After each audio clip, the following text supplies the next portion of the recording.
Tell us about Okoa Mombasa and what the whole movement is all about, especially when it comes to SGR. Wanjiru. Right. In fact, I'll start by saying every regime of our country has a definitive infrastructure project, that marks it. Moi had Goldenberg, its big corruption scandal. Kibaki had Anglo-leasing, and Uhuru Kenyatta has the SGR. Controversial, large, procured under very dubious circumstances. And in the case of the SGR, there is an organized group that is lobbying around the SGR, Okoa Mombasa, and they have been lobbying on several grounds, key of which is the socio-economic impacts of the SGR and its attendant projects on the local community, and we'll hear more from them. But on Monday, Okoa Mombasa, in conjunction with the Institute for Social Accountability, ourselves, we are very honored to be part of this petition. We filed a petition at the High Court seeking to obtain all contracts, agreements, and studies related to the construction and operation of the SGR. The 450 billion SGR is the most expensive infrastructure project in Kenya's history and was financed mainly via loans through the Export-Import Bank of China. President Uhuru Kenyatta promised to release the contracts in 2018, but has yet to follow through. Mm-hmm. Mm-hmm.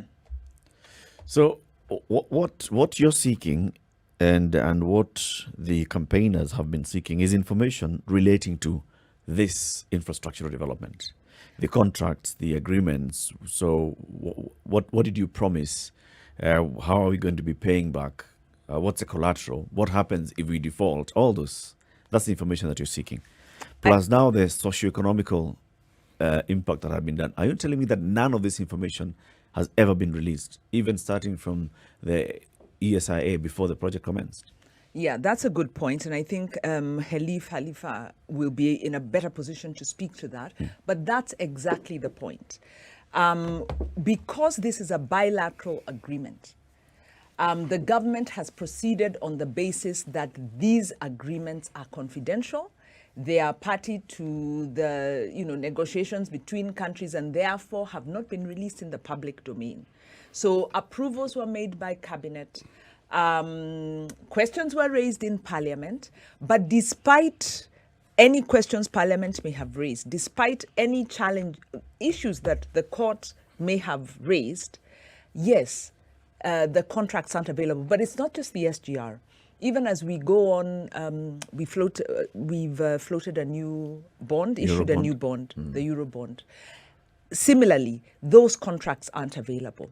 So there's a lot of information now being made available, more than before, to give Treasury a little bit of credit. And I say a little bit because it's producing reports on the loans and obligations facing this country. But there's crucial information that's not there. Information around collateral, information around what are the terms, what happens if, are you able to renegotiate, who are the underwriters, what is promised. And some of the experts say, keep asking the question, if these terms are not controversial, or if there isn't something wrong, why don't they just release them? So in the case of the Eurobonds, it's what they call the indentures, and the underwriters, let these be known, let these terms be released. And in the case of the SGR, let us know what's in this contract. What's the constitutional threshold? What is it that is actually required by government in such issues when it comes to disclosure? Oh, very good. The Constitution is very clear and it's very broad. It's a statement that all public information must be made available unless it's established that that information is going to be prejudicial to national security. Right? And that case has not been made.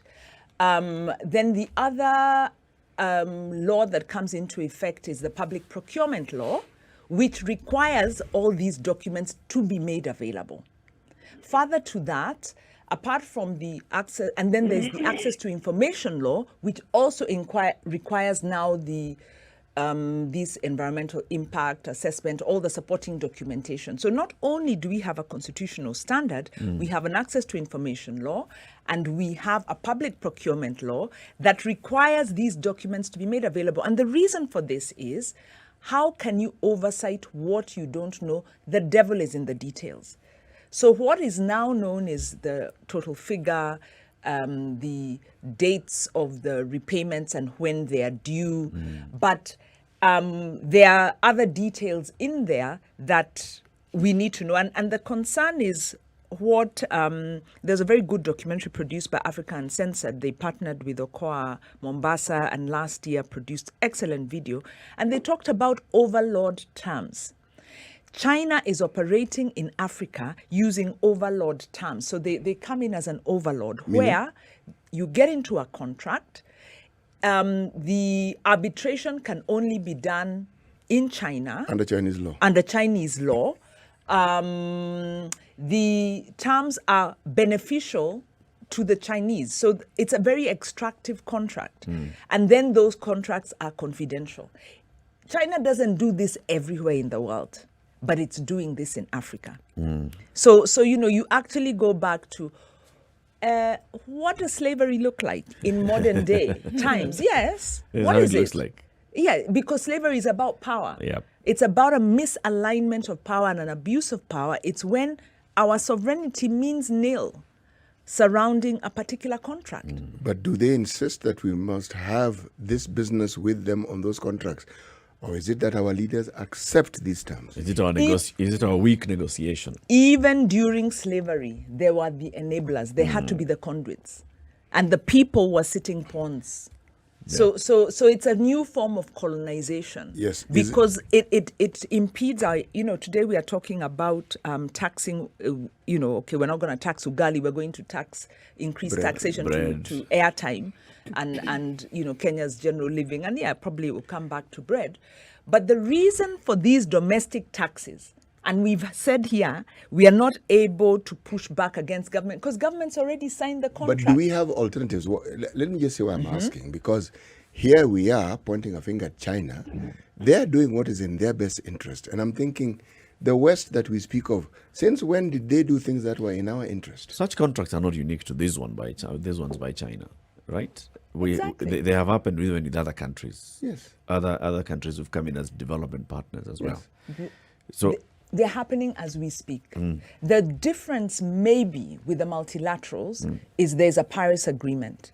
After the 1990s, structural adjustment programs where there was an obvious imbalance of power, obvious violation of lending facilities, Paris agreements were drawn up to put international lenders in check. China has been outside of that framework.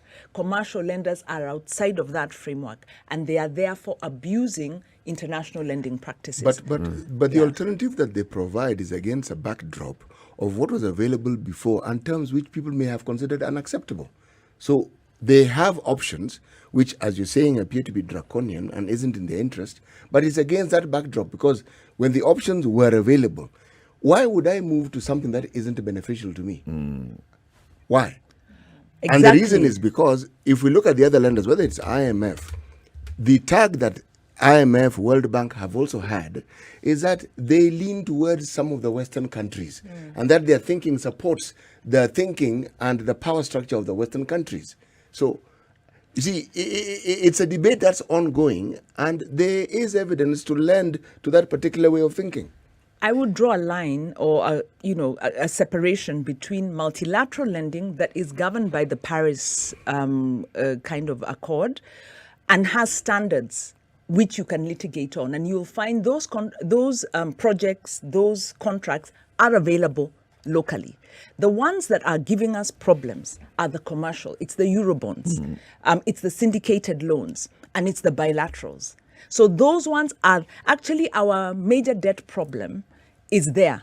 And that is where government goes in. For instance, with the first Eurobond, they went in for a certain amount of money, were able to get 4 times that. So they took the larger amount. You had the attorney saying this time, we were very disciplined. We were oversubscribed, but we only took the amount that we had planned because we are watching. It is only because we are watching. Or is it we're being watched? We are watching. Of what benefit would government have? Right? Jointly. Let's bring in our we need guest. the contract. Let's bring in our guest. Khelef Khalifa is the director of the Muslim for Human Rights, Muhuri, and is also part of the Okoa Mombasa coalition. And he joins us now on the line. Good morning, Khelef. Good morning. Morning. How are you? Very well. Thank you very much for joining us. Welcome to the Situation Room. Thank you. You've had the introduction, and Wanjiru has given us a brief of this particular petition that you've taken to court and what exactly you're seeking. I just want to ask from that very beginning, like Wanjiru has said, in 2018, President Uhuru Kenyatta says, I mean, it's details about this. Details will be available. I mean, we have nothing to hide. Since then, what efforts have you made as Muhuri, as Okoa Mombasa, to get access to this information about the contracts, about the agreements that have been made, and about all the details surrounding SGR? Thank you very much. And I think Wanjiru has explained it very, very explicitly. Our problem emanates from its inception. The agreement and the reason why they are building this railway and the SGR and Exim Bank, everything was shrouded in mystery. Unfortunately, we did try to engage the government. In fact, we wrote to PS, Minister of Transport, Managing Director of KPA. We wrote to Director General of Kenya National Bureau of Statistics. We wrote to Registrar General, State Law Office. We wrote to Solicitor General. We also wrote to PS National Treasury, trying to seek what is this behind this agreement. At the end, we also write to Attorney General. And nothing was forthcoming. So everything was shrouded in mystery. But what alerted us more when Honorable Raila Odinga publicly, he said when they started negotiating with the Chinese between him and Kibaki, he said this regime has inflated the price for about 100 billion shillings. So we thought there's something amiss. And we are not politicians. We are not seeking uchochezi. We just seek the truth. This notion that we elect president, we elect parliamentarians, governors, MCAs, so they have right to speak about us without us asking, that has gone. Since the promulgation of the new constitution, it has placed us in front of everybody, that the government cannot do anything unless they have public participation, in which they bypass. So this notion that they can do everything on our behalf, that has gone. But unfortunately, the government is not coming. Right. You all remember what happened. You all remember what happened in Eurobond. It's a lot of money. When the public demanded to tell us where did the money go, it was not forthcoming. We're saying, they put it in treasury. So you don't borrow the money for the sake of borrowing. You borrow the money for a specific purpose. That specific purpose was never made public. Coming forth. If I can ask you, if just looking at it, as you look at all of these details, of what benefit would it be to government to keep this information under wraps? Because they have something to hide. That's it. There is nothing. If they don't have anything to hide, they should have made public. Now, let me tell you this. Part of the agreement, if there's going to be a dispute between Kenya government and the Chinese, the arbitration will be done in China, not in Kenya, not in any other country. The arbitration will be done in China. So it is a disadvantage to us. You see, this SGR, as they call it Madaraka Day, because Madaraka Express. Because It was meant for political purpose. You see, people want to show that we have done maendeleo makubwa kabisa before the election, 2 months before the election. Hurry up, hurry up, hurry up, and let it be done. And everything went hayway. You see, there is a lot of, we went to court. We want to establish the truth because the government cannot come to us and tell us it's secret. They use public money. Okay, when it involves, let's say, military, what kind of weapons we bought on, so they can say, okay, this has got something to do with national security. But this is an ordinary infrastructure, the biggest infrastructure in the history of this country. And the biggest thing people must understand, since Kenya got independence in 1963 to date, almost 90% of Kenyans don't believe the government. Khelef, I want to ask you. 99% people think the government is corrupt. Now, look, please. I want to ask you, so with what you're seeking now, is there any bit of information that you have regarding SGR? And how did you acquire this information? Correct. There is nothing more we're asking. Do you have any information so far? Have you come across any information at all with regards to SGR and the contracts? No, nothing. So Despite how do you know these details that you're giving us about arbitration can only happen in China? Why did you get that information? You see, there was pieces of information here and there through the media. Okay? But the real information, the real contract, the government said it's secret. They wrote to us. They said, no, we cannot divulge this information, period.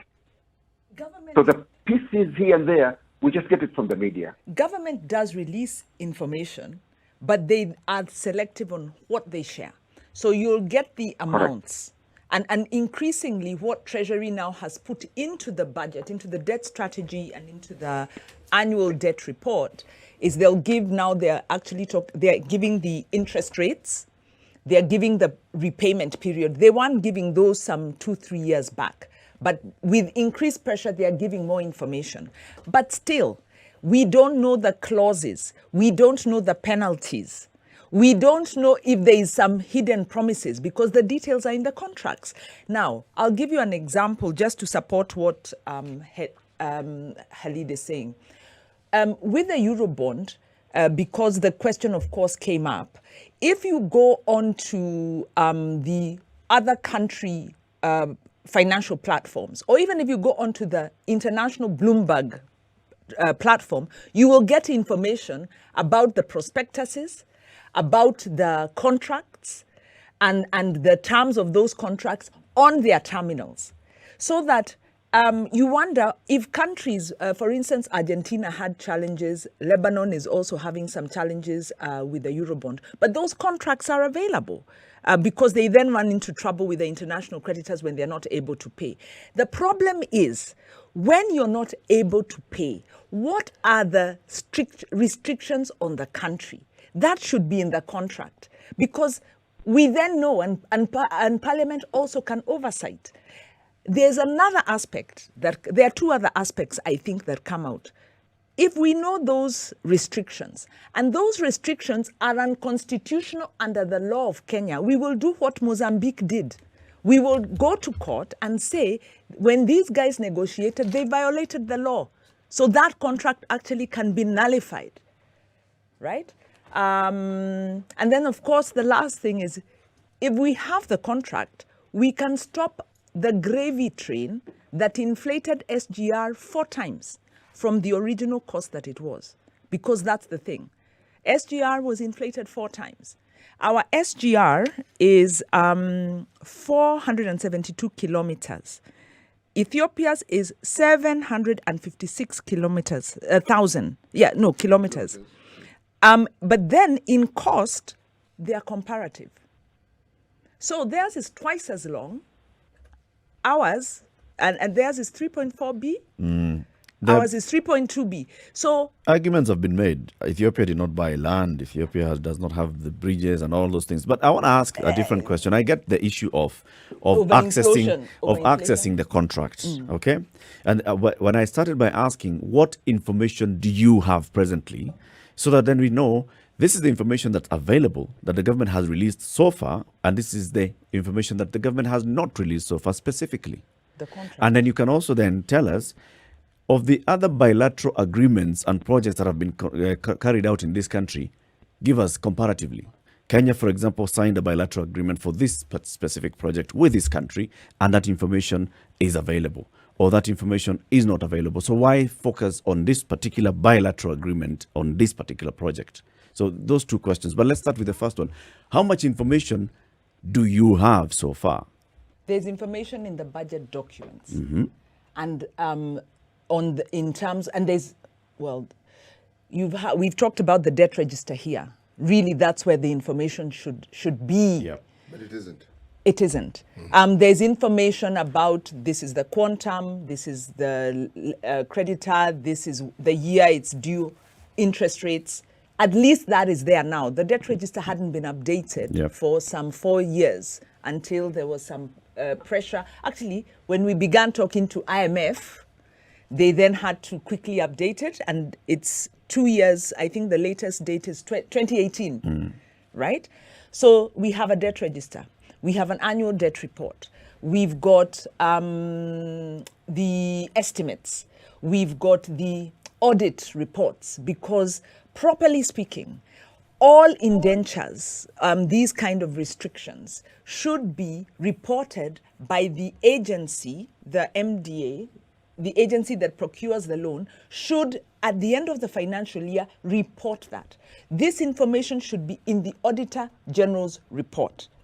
The contract, of course, can't be published with the Auditor General's report. It should be available online. So the Auditor General, the IMF in 2019 said this. This information is lacking.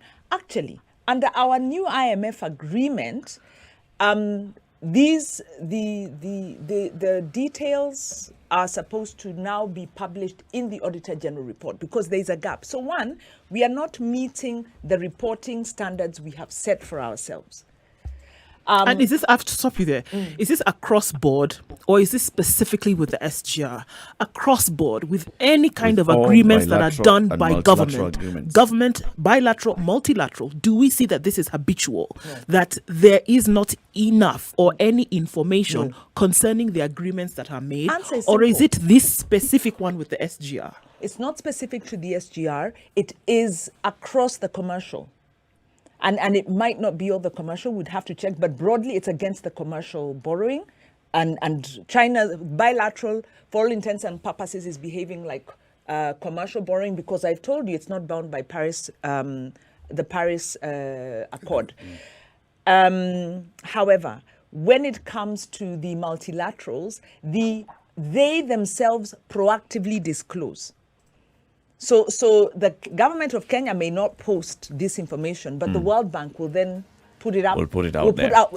The World Bank will give intimate details, including the socio-economic. And in fact, if you've listened to government, they'll say, yeah, we went for the bilateral and commercial because these others take too long. Why? Because the World Bank will require you do step by step. And they then release money as you comply. Whereas with the bilaterals and the commercial, that money is made available based on your own documents. And we know government of Kenya loves to cook their documents. The conversation continues. This is a Situation Room. In the room, you have Eric Latif, Ndu Okoa, CT Muga, Wanjiru Gikonyo, our guest host today. And on the line is Khelef Khalifa. He's the director of Muslim for Human Rights, Muhuri. Muhuri, in coalition with the Okoa Mombasa lobby group and with collaboration with the Institute for Social Accountability, have gone to court, and they're asking the court to compel the government to release all the details surrounding the SGR. How much was borrowed? From whom? What are the details? What are the details of this contract? And basically, this is in the whole spirit of access to information, which there's a law in the country. So, Khelef, Have you tried going through the normal application of information from using the Access to Information Act? Who did you apply to? What response did you get? That is the line that initially we took, because access to information is a constitutional provision, Articles 33 and 35, that it gives Wananchi to question the government. It was put in the constitution for a specific purpose. We wrote, as I said, to Permanent Secretary, Ministry of Transport. We wrote to Managing Director of Kenya Port Authority. We wrote to the Director General, National Bureau of Statistics. We wrote to Registrar General, State Law Office, Solicitor General, and PS National Treasury. We were hoping at least the government will come up and tell us what transpired in that agreement. Mm-hmm. So the more they keep silent, the more they make us nervous. That there is something amiss, something these people are trying to hide. And we're not asking something that is beyond our rights. We know we don't. Okay. Now, you must remember, this idea of building SGR, it has drawn a lot of interest to Kenyans because it's the biggest infrastructure, $450 billion. It's a lot of money. And it was surrounded with a lot of lies. They're telling us we'll break even. This is the fourth year. It has not break even. Africa Star, which is contracted to run SGR, they are being paid in excess of 1 billion shillings per month. In fact, running this SGR, it cost taxpayers' money almost 18 billion. And what SGR brings in is much, much less. This money that should have access to buy the vaccine, COVID vaccine, medicine in the hospital, education, name it. They are going to the Chinese. And then the question from I remember quoting David Ndii. He says, they're saying, once the containers arrived in Mombasa, within 4 hours it will be Nairobi. And the question is, you place your order in a foreign country to get those goods to Mombasa, it might take around 2 to 3 months. Why is it that it's so quick, so fast? You need, these containers are not perishable goods. They need to be at the destination very fast. It just doesn't make any sense. First, second, infrastructure of port was built privately, for almost how many years? And with, you name it, everything is here in Mombasa. Now, if Mombasa is congested, why taking all the way to Embakasi? Nairobi, it's already 4.5 million inhabitants. 80% of all industry in the country are stationed in Nairobi. You see, what is the point of this devolution? Devolution, it means economic is political. It means a lot of things. Okay, every county must be given opportunity to develop itself. Why everybody has to flock to Nairobi? Why can't it Bungoma and Lamu and Mombasa and Kwale and everybody, these areas develop itself? So Wananchi can also benefit, rather than every time you have to look to Nairobi, you have to go to Nairobi, you have to go to Nairobi. What is it? And another thing, which most important thing, Mombasa is dying because there was no public participation. Now it is not only Mombasa, all this corridor. Now you go to Voi, you go to Makindo, you go to all these areas that were depending on this transport are dead. Okay, had the government thought of building 3 super highways, this side and that side, all the way to Malaba, it will have reduced deaths on road almost by 90%. It would have given an opportunity to all these small towns could have come up economically better. Okay, all that was forgotten. And I remember the first month, Macharia, PS Transport, he came up bragging. He says, we have managed to keep off 8,000 trucks off the road. Not knowing 8,000 trucks. There are thousands of families depending on that. So they've taken that bread away from them. For the sake of government infrastructure, government is going to make money. Government is about people. You build this infrastructure and you make people poor. What is the point of that, really? When I listen to you, Khelef, I hear a lot more than just the details of this particular contract. I hear you raising concerns about the viability of SGR from the very beginning. I hear you raising concerns about the effect that the SGR is having economically to Mombasa and the corridor. But I also hear you raising objections to railway as a mode of transport, which is a bit concerning for me. However, with all these things, my question is, suppose the information was released to you today, with all the concerns that you're raising about the socioeconomic impacts of this one project to the region, if the information was released to you today as Muhuri, as Okoa Mombasa, then what? Can I ask a question just on that? Because you've also asked for the environmental impact assessment report. Now, the questions you've just addressed would have been raised in the economic impact assessment. We have in Kenya a law governing the environmental impact assessment that requires public participation that is supposed to precede this kind of investment.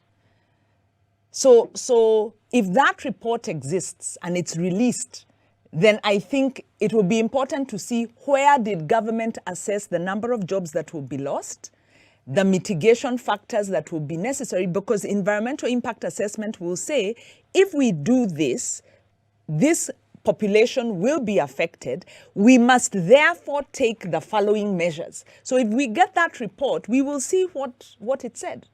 Our suspicion is that that report does not exist. Or if it does, maybe it even says, do not proceed. Because I believe this is one of the documents that is being sought through this ATI. Khelef, have we seen an environmental impact assessment?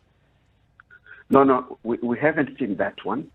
And more importantly, when the government comes and says, all the containers must, that word, that all the containers must go on SGR, that is against the law. I'm the one, if I'm an importer, I will decide which mode of transport I want it to go. Then the government keeps lying and lying and lying. It is true, it is cheaper transport on SGR from Mombasa to Embakasi or to Suswa. It is true. But there are underlying costs. You load a container here in a truck, then goes from port to its final destination. Okay? But when you load in an SGR, they will dump it either in Naivasha or in Embakasi. Then the transporter has to find another transport that is another additional cost. Second, those containers must also go back to Mombasa. Okay, that is also another cost. Now, when you calculate all these costs, it is much, much expensive.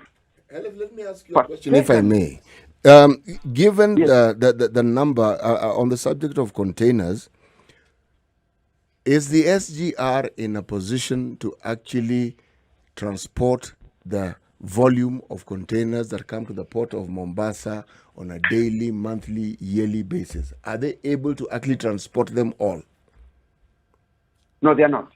All right. If let's say we had 3 railway lines doing the same thing, would we be able to transport the containers? Look, Kenya is not an industrialized country.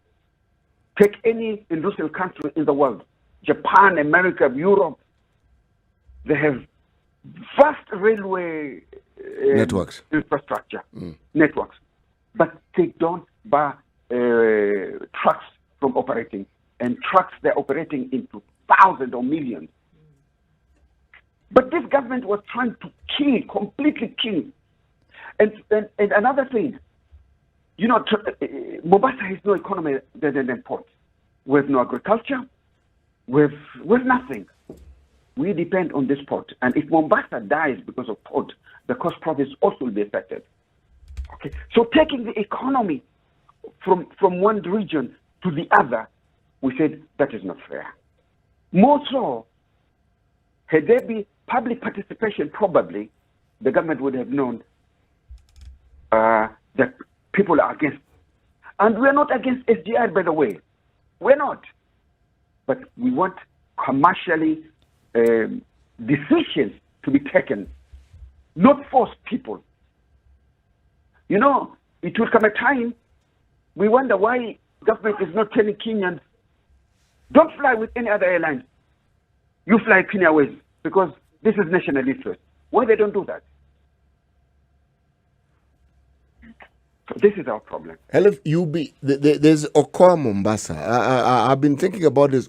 Why the name Okoa Mombasa? Why? What does Mombasa need to be Okoa'd from? it needs Mombasa to be Okoa'd. Look, Mi naitwa Muga. there is a problem. Muga, brother Muga. Yes. Let me tell you this. We were the most affected economically. Okay? Because when the port was operating, you have all this personnel from warehousing. You know how ports operate. I do. All these people moved from Mombasa to the other side. Okay? Now the employment, you go to housing today in Mombasa, you see so many shops. The price now they have come down almost 40%. If you want to buy property today in Mombasa, it was not as it was 4 or 5 years ago. Everything has dropped. Okay, this is our worry.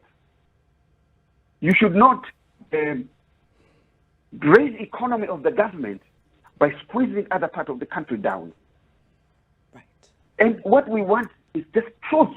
Tell us the truth, because we are sure these guys. You see the Chinese, at least other lenders, as Wanjiru has said, they're all looking for the interest. Even IMF, World Bank, they all look up on the interest.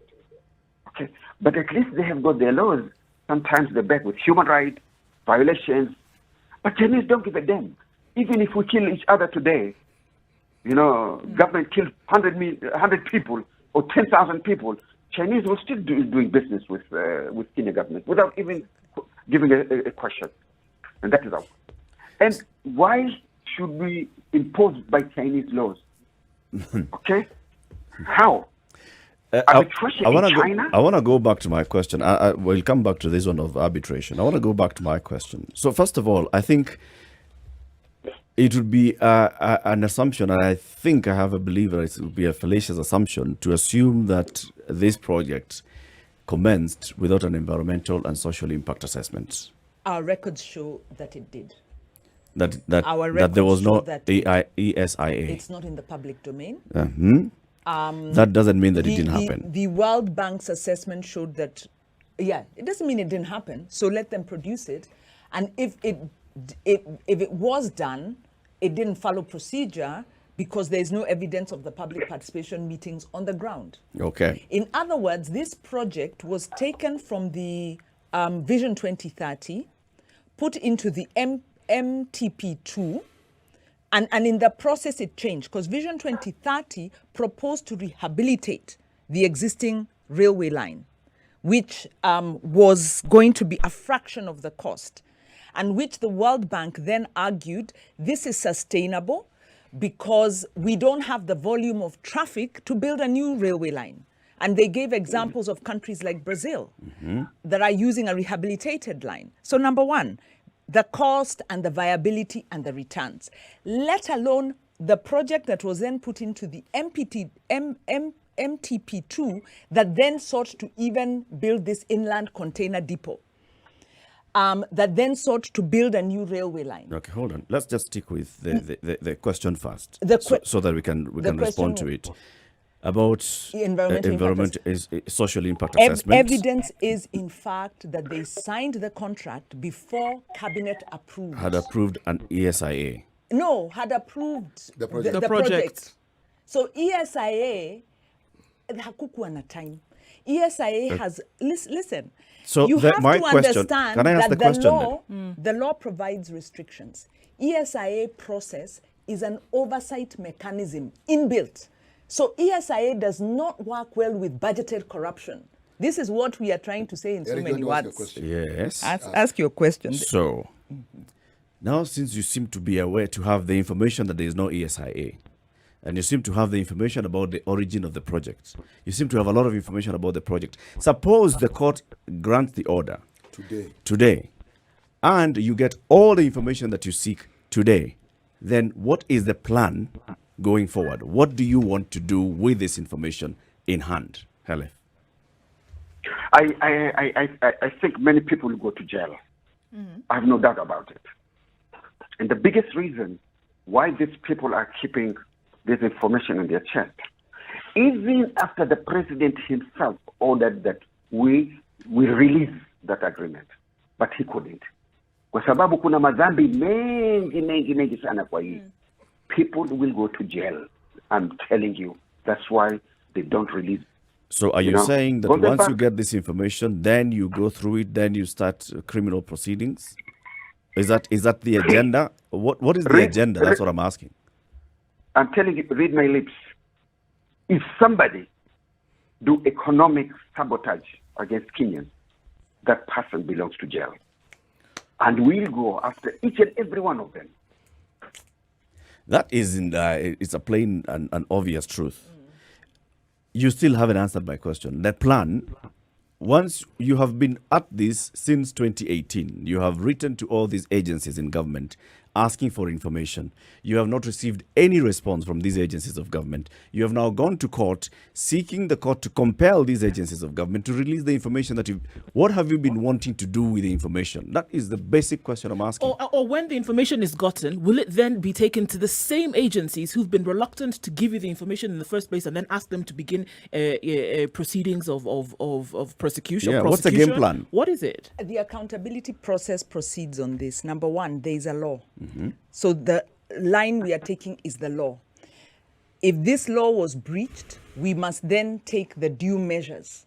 The accountability process is not based on, we know the court will give us this ruling. Our role is to get the evidence. Our role is to follow the due process and to expect that the mechanisms that exist will do what they need to do. But beyond that, there is something called social sanction. If once that information is available and people know that there were violations, that really economic sabotage was committed, the people of Kenya then will begin to exercise their options. When you're in a state of capture, and I've shared this before, because we're in a state of capture, the judiciary is under duress, parliament is in the pocket of the executive, you don't sit and wait for the regime to topple itself. It will never do so. You must act, get the evidence, pursue the mechanisms, mobilize the public, and let's see what happens. We do our best, and the citizens will surprise you. They'll be the ones to come up in arms. And I have spoken for Khalid. I'm sure he has. Okay, so if I attempt to answer my question, better views. If I attempt to answer my question, so you want the information, and then you want now that information to be made public. Do you, for example, as TISA, do you want then, after the information is public, to go ahead and create public awareness forums so that people can start interrogating this information? Because information can be made public and it's available to TISA and it's available to Muhuri and Okoa Mombasa. But if you don't have a plan of what you want to do with that information, that's what I'm asking. But Khalif has told you, take it to court. You prosecute these take people. who to court? You prosecute. You see, you can't prosecute those who have committed Without economic evidence. without evidence. So we are looking for evidence. What part is not clear, Khalif? We are looking for evidence. Okay. And also, Yeah, there's a lesson there. so that future leaders do not manipulate the law to undermine an entire region of the country, contrary to the principles and aspirations of the Constitution. All right. Khelef, as we conclude the conversation, you are where you are right now. You are in court. As you speak to your fellow members and those that support the Okoa Mombasa movement, what would you like to tell them this morning? We are behind everybody's interest, but we are trying to tell the government that we are not going to relent. We want to get the truth, and the truth will open up the doors for our next action. If somebody has wronged us economically, there is a price to pay. We are not going to relent. Even though we know how government disobey court orders, we shall be very consistent. We will never stop. No matter what they do, we'll never stop. This country, from where it started, where we have reached, it is because there are people who stood up and said no. Okay? And we'll still say no. And we'll fight for the rights of the people. The Constitution is ours. Okay? And we'll exercise our right in that Constitution. Eventually, the truth will come up. If we don't get justice today, this people will never stay in power forever. But accountability is the most important thing. Otherwise, this country will be a banana republic. We have two sets of laws. There are those top there with impunity. They can break the law and nothing happens to them. But we tell them, time will come.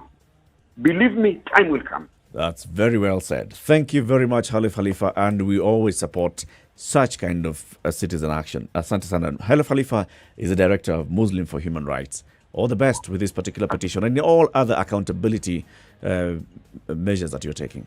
Have a lovely day. Thank you very much.